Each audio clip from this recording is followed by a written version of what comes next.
Entonces, ¿para qué sirve la iglesia? Ese es el tema de esta semana y de la que viene. ¿Para qué sirve la iglesia? La primera cosa que tenemos que saber, y que de hecho la sabemos, pero necesitamos recordarlo de cuando en cuando, que la iglesia no es el edificio. El edificio no solamente es el templo. No todos los edificios tienen esta forma, otros tienen esta otra, ¿verdad? Entonces, el edificio solamente es el templo, pero la iglesia es un grupo de personas, es toda persona que ha creído en el Señor Jesucristo y que lo ha confesado con sus labios, viene a ser parte de la iglesia. Es decir, un grupo de personas separadas para Dios. Dios le llama a ese grupo iglesia, o también le llama pueblo de Dios. Las personas que conforman este grupo tienen un común denominador, bueno, tienen varios, pero este es absolutamente dominante sobre cualquier otro. Este común denominador es que todos venimos de una vida de pecado, pero que oímos las buenas nuevas de salvación, creímos que Jesucristo nació de una virgen, que vivió en este mundo sin cometer ningún pecado, que fue a la cruz del Calvario y murió allí por el pecado de nosotros, no al de él, porque él no tuvo pecado, que fue sepultado y al tercer día resucitó y ahora vive para siempre, jamás, está a la diestra de Dios intercediendo por nosotros.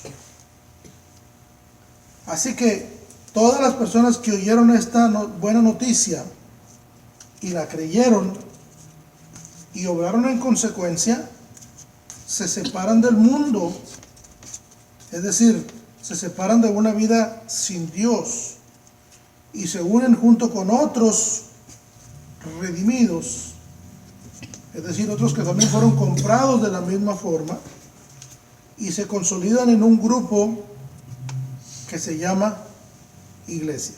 Técnicamente eso es la iglesia. Sin embargo, la pregunta está todavía en el aire: ¿para qué sirve la iglesia? Las respuestas pueden ser pero muy variadas.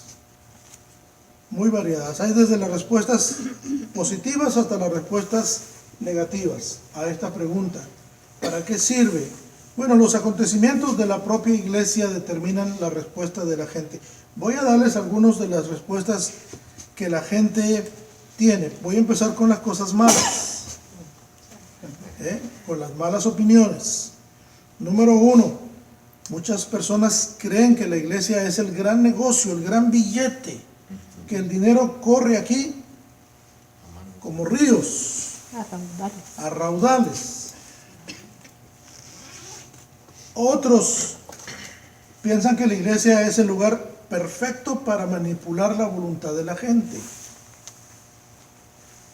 Y otro grupo importante cree que la iglesia es como si fuera un antro, pero un antro de retros, pura gente retrasada, pura gente que está viviendo en otra dimensión. ¿Sí entienden la expresión retro? Retrasado, retrógrado, que está atrás, que está quedado. Entonces, como nosotros no podemos ir al día, pues nos refugiamos en la iglesia.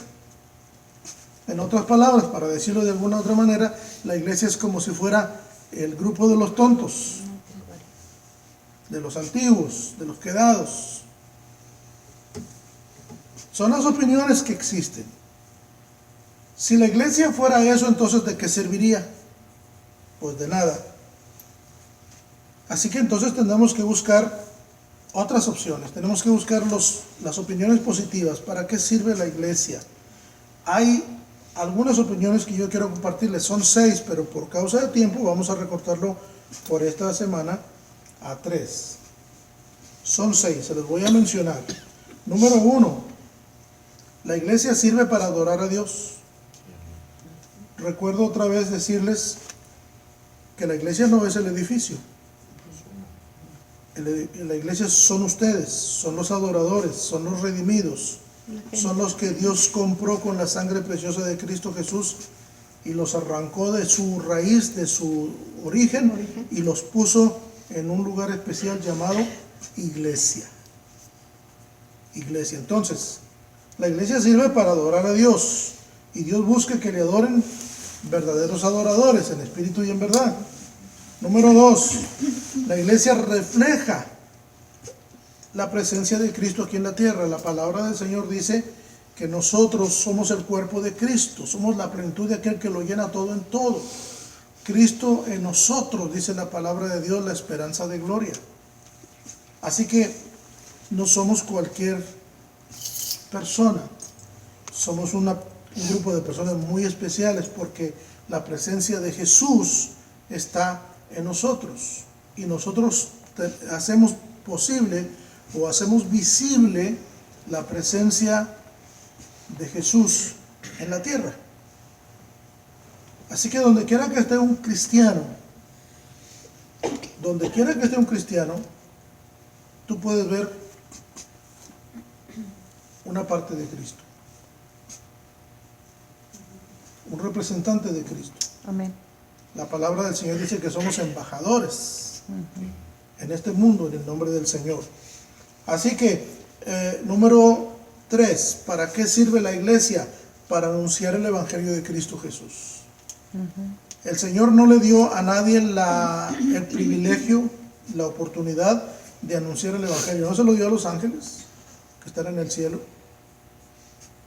No se lo dio a los más inteligentes, o a los más poderosos, o a los más sabios, o a los más educados. Se lo dio a la iglesia, porque al Señor le plació que por la locura de la predicación sea salva la gente. Y lo necio del mundo escogió Dios para avergonzar lo sabio, y lo débil escogió Dios para avergonzar lo fuerte, y lo que no es para avergonzar lo que sí es. Entonces a la iglesia le ha sido dado un privilegio, eso es un privilegio enorme. Si es hermosa la salvación, quiero decirle que es más hermosa todavía la oportunidad de compartir el Evangelio a otra persona y ver, que el Señor nos permita ver cómo la vida de aquella persona que recibió la palabra del Señor empieza a transformarse, empieza a cambiar, empieza a ver. Y si nosotros dedicamos el tiempo para ver este efecto, nos vamos a dar cuenta de que cada vez, cada día hay un cambio. No siempre es tan rápido como nosotros queremos, pero hay un cambio que se está manifestando, y no queda otra cosa más que darle gracias a Dios por la oportunidad, la bendición de ver ese cambio y de ver cómo las personas están entrando en esa transformación. A mí me encanta esto. Número 4, a la iglesia solamente se le encargó a nadie más hacer discípulos de Cristo, solamente a la iglesia. Nadie más tiene ese privilegio. Así que todos los que somos iglesia podemos ser discipuladores de otros y ayudarlos a caminar en esta vida que de repente es muy apresurada, casi nos atropella, ¿verdad? Pero tú vas caminando con ellos y les vas enseñando y vas haciendo discípulos. También a la iglesia el Señor le dio la oportunidad de servir como un solo cuerpo. Es decir, estar en unidad, como un solo cuerpo, estar en un cuerpo sólido, íntegro,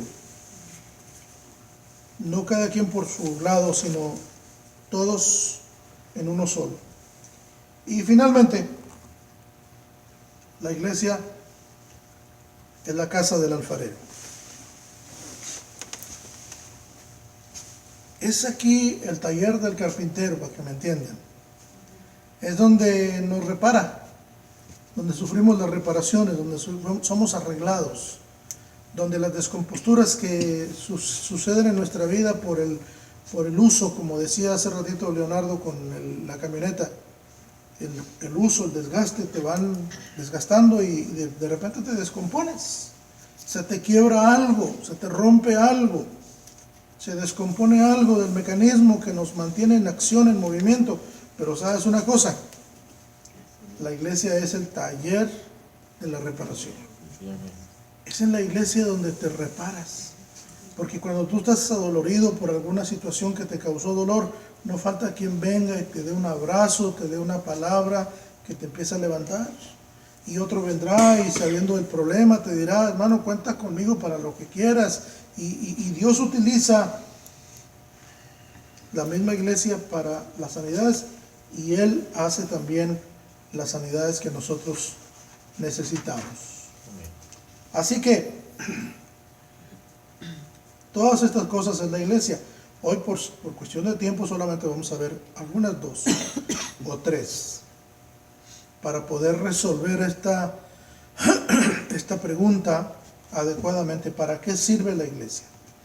En la Biblia hay muchas historias. De hecho, todo lo que está contenido aquí en la Biblia son historias. Hay historias. En otra ocasión les he dicho que la Biblia es como el espejo de Dios. Cuando tú la lees, te encuentras ahí tu rostro, te encuentras a ti mismo.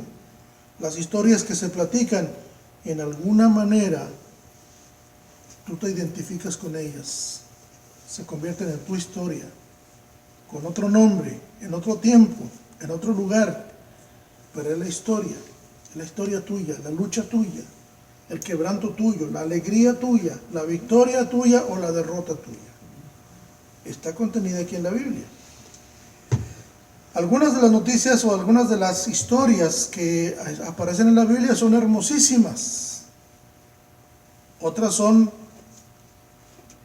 como el dulce, que es picoso y dulce. Y otras son definitivamente aterradoras. Pero están ahí contenidas en la palabra del Señor. Hay un caso que yo quiero presentarles. El caso es de un hombre llamado Onésimo. ¿Ustedes conocen a Onésimo? Bueno, Onésimo fue por mucho tiempo un esclavo. El dueño de Onésimo se llamaba Filemón. Y normalmente la regla para los esclavos era esta: los esclavos no tienen derecho a nada, no tienen derecho a sentir, no tienen derecho a pensar, no tienen derecho a opinar, no tienen derecho a decidir. Se decía que los esclavos no tenían alma porque no tenían derecho a ninguna cosa. Y Onésimo era un esclavo. Y los esclavos podían ser abusados de cualquier tipo de abuso, cualquier tipo. Desde abuso verbal hasta abuso psicológico, abuso sexual, abuso físico. Podían ser abusados de cualquier manera y eso nadie lo veía mal. Es más, en este país, en Estados Unidos, aún los animales tienen derechos. En aquellos años cuando la esclavitud era permitida, los esclavos no tenían ningún derecho. Bueno, Onésimo era un esclavo, él había sido un esclavo. Y salió huyendo de la casa de su amo, de Filemón. Posiblemente, de acuerdo con la palabra del Señor, posiblemente este hombre, este Onésimo, en su huida, le robó algo de dinero, no sabemos cuánto. Nadie sabe cuánto dinero le robó. Tampoco nadie sabe la razón de su huida. Pero tal vez podía haber sido un hombre que había sido muy abusado por parte de su amo. En este caso, Filemón. Filemón había sido un hombre muy rico, que tenía muchas ovejas. Y la lana que obtenía de las ovejas era el negocio de él. Entonces él iba y vendía la lana y tenía, esa era su fuente de trabajo, su ingreso, su empresa. Entonces este Onésimo y Filemón vivían en una ciudad pequeña llamada Colosas. ¿Les parece familiar? Bueno, Colosas es de donde viene la carta a los colosenses. Colosas. Pero Colosas no era una ciudad comercial, así que Colosas, lo que se producía en Colosas tenían que llevarlo a otras ciudades como Éfeso para que allí se comercializara. Entonces era muy normal que Filemón, cuando esquilaba sus ovejas, almacenaba, guardaba toda la lana que obtenía y luego se transportaba hasta la ciudad de Éfeso para vender su lana allá. Y ya que estaba en la ciudad de Éfeso, bueno, aprovechaba para echarse una vueltecita al templo de Diana, la diosa de los efesios. Por otro lado, en la ciudad de Éfeso, era una ciudad totalmente sumida en la hechicería, la idolatría y las artes mágicas, las artes oscuras. Todo lo que ustedes se puedan imaginar en cuestión de hechicerías y conjuros, todo lo podías encontrar en la ciudad de Éfeso. Ahí estaba todo eso. Así que cual más cual menos que visitaba la ciudad, pues se llevaba un recuerdito para la buena suerte, o se llevaba algún conjuro para hacer algún amarre, o buscaba que le leyeran las cartas, o que le leyeran la mano, que le leyeran el café, o cualquier cosa en ese tipo de artes oscuras. Filemón era uno de ellos. Pero entonces les acabo de decir que Onésimo se fue huyendo. Tuvo una oportunidad y se fue. Huyó y se llevó algo de dinero según Filemón. Y en su huida Filemón se encuentra con un hombre de Dios llamado Pablo. Y Pablo le empieza a hablar de Jesucristo a Filemón. Le dio las buenas noticias. Imagínense a Pablo hablando con Filemón diciéndole: mira, no te preocupes. Tú eres esclavo, pero en Cristo ya eres libre. Tú no tenías nada, pero en Cristo lo tienes todo. Cristo Jesús murió por tus pecados son lavados al momento de que tú creas en Cristo Jesús. Y entonces le empezó a hablar la palabra del Señor, le empezó a hablar el Evangelio, las buenas noticias del cielo. ¿Y qué creen que pasó con Onésimo? Creyó, y al creer se entrega a Cristo Jesús. Y cuando se convierte a Cristo Jesús, cuando entrega su vida al Señor y hace a Jesús su Señor y su Salvador, entonces, actuando en la obediencia al Evangelio, entonces la vida de Onésimo cambia. No quiero que olviden que Onésimo era un esclavo que huyó.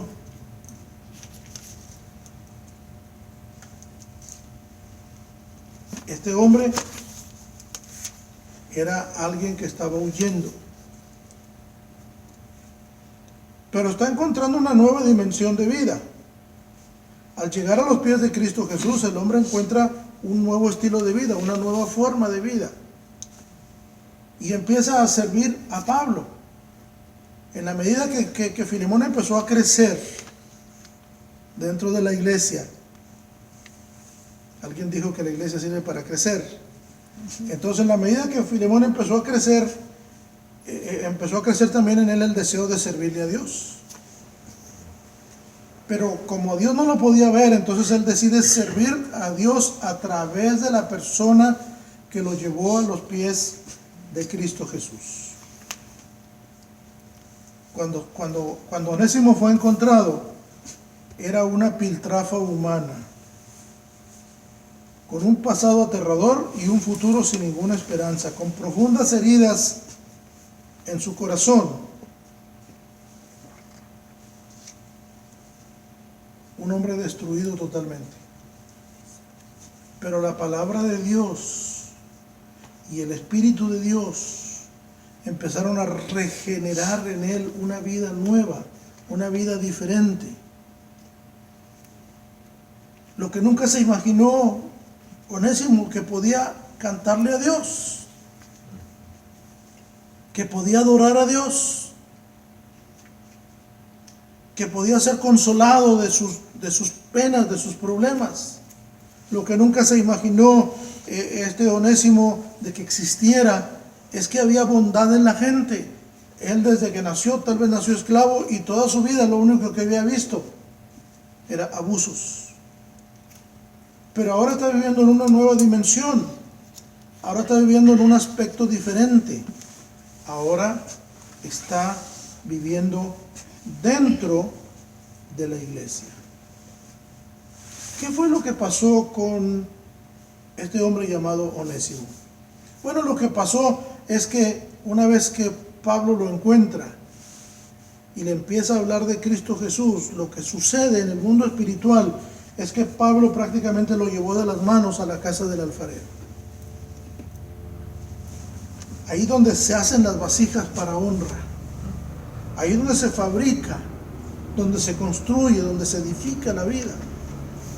Y literalmente podemos ver cómo Onésimo era esa vasija y que se echó a perder, pero una vez que se echó a perder el alfarero no la desecha, sino que la vuelve a tratar otra vez y vuelve otra vez, y cuantas veces sea necesario vuelve a tratar esa masa y la vuelve a subir a la mesa del alfarero, y hasta que logra hacer la vasija que él quiere, la vasija perfecta.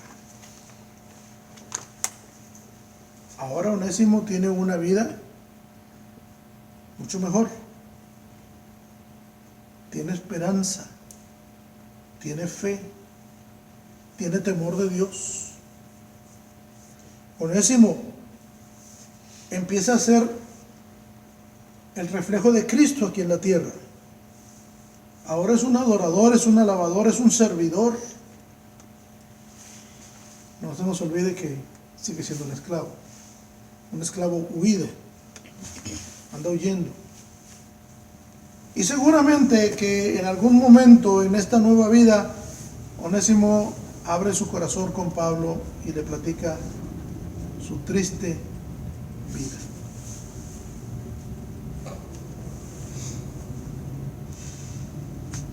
Mientras Pablo trabajaba con Onésimo, los caminos de Dios son extraños, la obra de Dios es extraña. En una de las visitas que hizo Filemón a la ciudad de Éfeso, tal vez en alguna calle o de alguna manera que yo no me lo puedo explicar todavía, pero oyó el evangelio por parte de Pablo. ¿Y qué creen? Que también Filemón creyó. También Filemón entregó su vida a Cristo Jesús. Amén.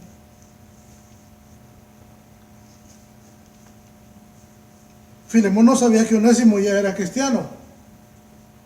Onésimo no sabía que Pablo le estaba hablando a Filemón. Los dos que venían de Colosas están en Éfeso ahora. Uno casi permanentemente y el otro de forma temporal, solamente viene para realizar sus negocios. Y cada vez que volvió, a partir de ese momento, cada vez que volvía Filemón a la ciudad de Éfeso, ya no venía a buscar el templo de Diana, ya no venía a buscar los conjuros de los hechiceros o de los magos. Ahora venía con hambre buscando dónde se predicaba la palabra de Dios. Amén.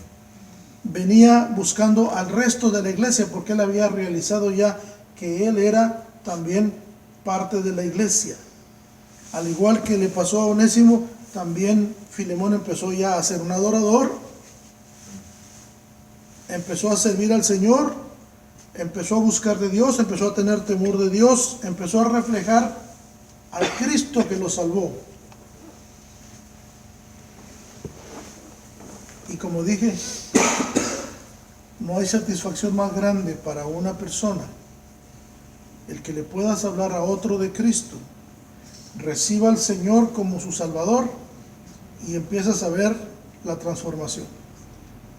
Empiezas a ver la transfiguración que empieza a suceder en la vida de aquella persona que recibe a Cristo Jesús. Amén. Así que, ¿para qué sirve la iglesia? Sirve para transformar gente.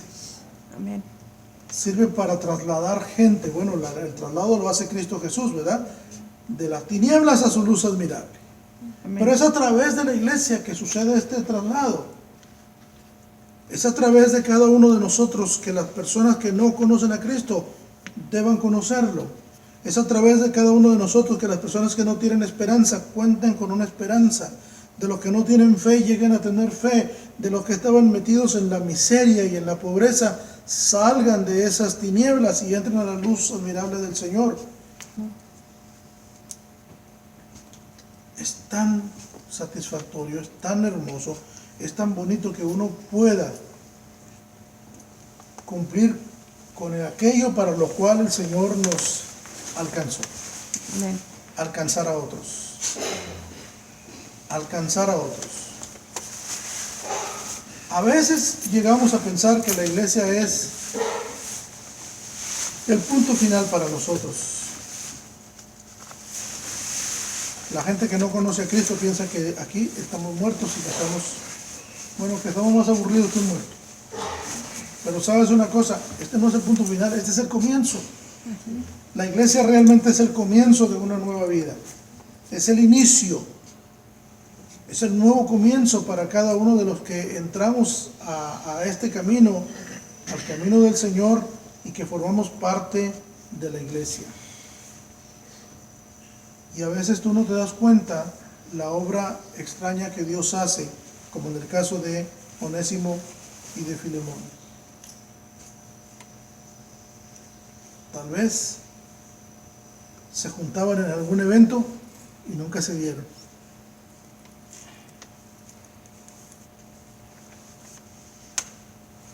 Concluyo así. Recuerden que la próxima semana tenemos la conclusión de este tema. Pero concluyo así. En algún momento, Onésimo le tuvo que haber abierto su corazón a Pablo y tuvo que decirle la verdad y decirle: yo soy un esclavo. Soy un esclavo huido. Y mi amo, mi dueño, vive en la ciudad de Colosas y se llama Filemón. Y huí por esto y por esto y por esto y por esto. Y cuando huí para poder sostenerme, tuve que robar. ¿Sabe? A un cristiano, a uno que es parte de la iglesia, les voy a decir la verdad, le cuesta más mentir que decir la verdad. Sí. Es más costoso mentir. Para una persona que no es de la iglesia, le cuesta mucho decir la verdad. Pero para los que son parte de la iglesia, los cristianos, a esto les cuesta más mentir que decir la verdad. Así que Pablo sabía perfectamente quién era Onésimo y que por ahí se había llevado algo cuando se fue huyendo, y también sabía las razones por las que había huido. Ahora pensemos por otro lado que este mismo Pablo, al tratar con Filemón de manera independiente y sin que ellos dos supieran, a lo mejor Pablo tampoco sabía en un principio, y entonces sucede que Filemón le dice: ¿sabes qué? Yo soy Filemón de la ciudad de Colosas, soy una persona comerciante, tengo mi dinero, tengo mi posición social, tengo muchos esclavos. Y confieso que algunos los he tratado muy mal.